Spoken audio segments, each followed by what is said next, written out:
Hello friends, this is Bimal Chatterjee.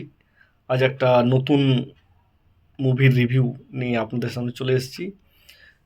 মুভিটা হলো the Mehta boys.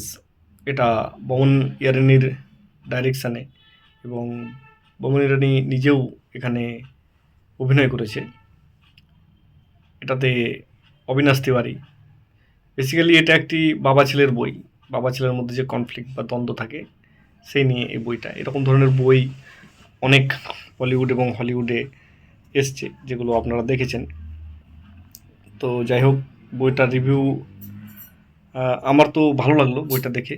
এবং যে বাবা ছেলের মধ্যে যে দ্বন্দ্ব, বেসিক্যালি যখন বং নিরানির স্ত্রী বা অবিনাশ তিওয়ারির মা যখন মারা যায়, তো ওর মেয়ের সঙ্গে লন্ডনে চলে যাচ্ছে, তার জন্য দুদিন যে কোনো কারণে হোক ওই ছেলের সঙ্গে থাকতে হবে, এই দুদিনের উপরই বইটা।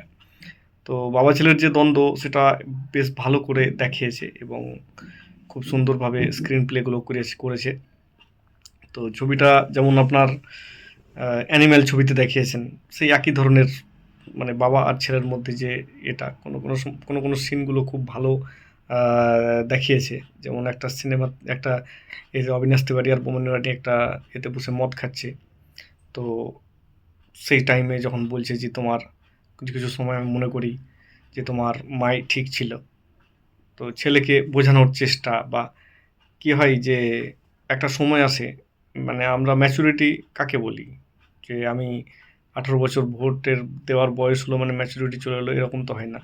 ম্যাচুরিটি তখন আসে কি, যখন আপনার নিজের বাবা মাকে আপনি টেক কেয়ার করতে লাগেন, এবং তাদেরকে ছেলের মতন দেখতে লাগেন। আপনি বাবা মার দায়িত্ব নিতে লাগেন, যে বাবা মা আপনাকে মানুষ করেছে ছোটতে, আপনাকে সব কিছু শিখিয়েছে। এবার সেই বাবা মার যখন বৃদ্ধ বয়স, তখন আপনি তাদের টেক কেয়ার করতে লাগছেন, তাদের বাবা মার রোলে আপনি চলে আসছেন, এবং বিভিন্ন বিষয়। কিন্তু কি হয় বাবাদের ক্ষেত্রে, যে এরা এটাকে ইগোয়েস্টিক হয়ে যায় এবং মানতে চায় না। ওরা মনে করে আমি এতদিন ধরে সব করেছি, এবং আগেও আমি সব কিছু কন্টিনিউ করব। আর ছেলেদের কি হয় যে একটা বার্ডেন, বাবা মার দায়িত্ব নিতে হবে।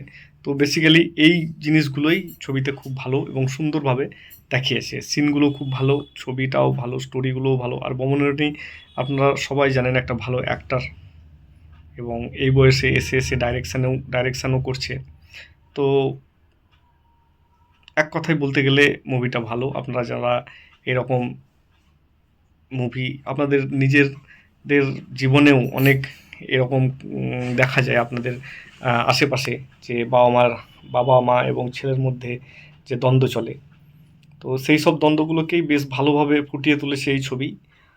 আর শ্রেয়া চৌধুরী একটা বেশি স্পেস পায়নি, কিন্তু দু একটা রোলে আছে, সেখানেও এও খুব ভালো করেছে। আর অবিনাশ তিওয়ারিও খুব ভালো একটা অ্যাক্টার, এবং সেও নিজের চরিত্রটাকে খুব ভালোভাবে ফুটিয়ে তুলেছে। তো এক কথায় বলা চলে যে আপনারা গিয়ে দেখতে পারেন, এবং খুব দ্য মেহতা ব্রাদার্স বইটা আমার তো খুব ভালো লেগেছে।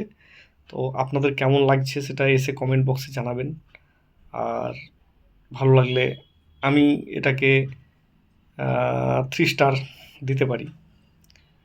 তো যেমন আপনার এ জওয়ানি হে দিওয়ানি বইয়ে যে কিছু কিছু জায়গায় যখন কোনো কনফ্লিক্ট আসছে, যখন সে মিউজিক ফিউজিক, কিন্তু এটা একটু স্লো চলেছে। তার কারণ হচ্ছে এর যে কো ডাইরেক্টর, মানে যে লিখেছে স্টোরিটা বা স্ক্রিন প্লেটা, সে বিদেশি। সে একজন বিদেশি রাইটার, এবং সে ওই ব্যাটম্যান ছবিটাতেও রাইটিং করেছে। তো সেহেতু বিদেশি ছাপ একটু থাকবে। যারা বিদেশি এই ধরনের মুভি দেখা পছন্দ করেন, একটু ম্যাচুয়ার ছবি এটা। মানে এটার দর্শক এক ম্যাচুয়ার লোকই হবে। তার কারণ ওই খুব ধুমধারাক্কা মারপিট যারা পছন্দ করে, বা রোম্যান্স যারা পছন্দ করে, তাদের এই ছবি পছন্দ আসবে না। কিন্তু যারা ছবির স্টোরি পছন্দ করে এবং ম্যাচিওর, তাদেরকে এই ছবিটা খুব ভালো লাগবে। যেমন আমাকে খুব ভালো লেগেছে। আপনার মধ্যে পেশেন্স থাকতে হবে বইটা দেখার জন্য। একটা সিন দেখাচ্ছে যে বাড়ির ছাদের যে মানে কাপড় সেটা উড়ে যাচ্ছে, সেটাকেও দেখিয়ে খুব সুন্দরভাবে ফুটিয়ে তুলেছে ছবিটাতে। তো ওভারঅল আমি মুভিটাকে আমার দেখে ভালোই লেগেছে। আপনারা দেখুন এবং দেখে এসে আমার কমেন্ট বক্সে লিখে জানাবেন যে ছবিটা কেমন হয়েছে, দ্য মেহতা বয়েজ। তো বন্ধুরা, দেখা হবে পরের ভিডিওতে। আজকের মতো এখানেই শেষ করছি। আজকের রিভিউটা কেমন লাগলো লিখে জানাবেন। বিমল চ্যাটার্জি, নমস্কার।